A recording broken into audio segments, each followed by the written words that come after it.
So ఈరోజు యాక్చువల్గా ఈ ఈవెంట్ ఈ ప్రెస్ మీట్కి మంత్రివర్యులు కూడా రావాల్సింది ఉంది. పోతే ఆ ఇన్సిడెంట్ వల్ల సో ఈరోజు ఆ ప్రోగ్రామ్ని క్యాన్సిల్ చేసి సో మీడియా మిత్రుల ద్వారా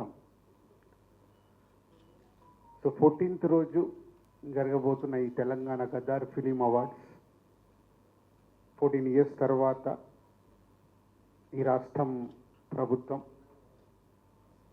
ఈ కార్యక్రమాన్ని పెట్టడం, దాన్ని విజయవంతం చేయాల్సిన రెస్పాన్సిబిలిటీ ఎఫ్డీసీతో పాటు film industry and media. So ఆ రోజు కార్యక్రమాన్ని ఐఎన్పిఆర్ ద్వారా ఆల్ ఛానల్స్కి లైవ్ ఇవ్వడం జరుగుతుంది.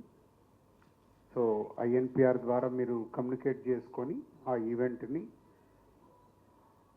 వరల్డ్ వైడ్గా ఉండే తెలుగు ప్రేక్షకులు అలాగే అదర్ లాంగ్వేజ్లు కూడా ఇప్పుడు పాన్ ఇండియా అయిన తర్వాత మన హీరోల సినిమాలు ప్రపంచవ్యాప్తంగా రిలీజ్ అవుతున్నాయి. కాబట్టి ఈ ఈవెంట్ అందరికీ రీచ్ అయ్యేలాగా మీ వంతుగా లైవ్ ప్రోగ్రామ్ని కండక్ట్ చేయాలని ఎఫ్డీసీ ద్వారా కోరుచున్నాం. 6 o'clock ఈవెంట్ షార్ప్గా స్టార్ట్ అవుతుంది.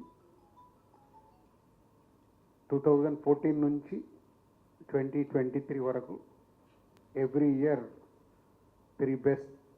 త్రీ బెస్ట్ ఫిలిమ్స్, ప్రతి బెస్ట్ ఫిలింకి hero, heroine, producer and director 4 awards ఇవ్వడం అనేది ఇప్పుడు ఈ తెలంగాణ గదర్ ఫిలిం అవార్డ్స్ నుంచి ఇంట్రడ్యూస్ చేస్తున్నాం.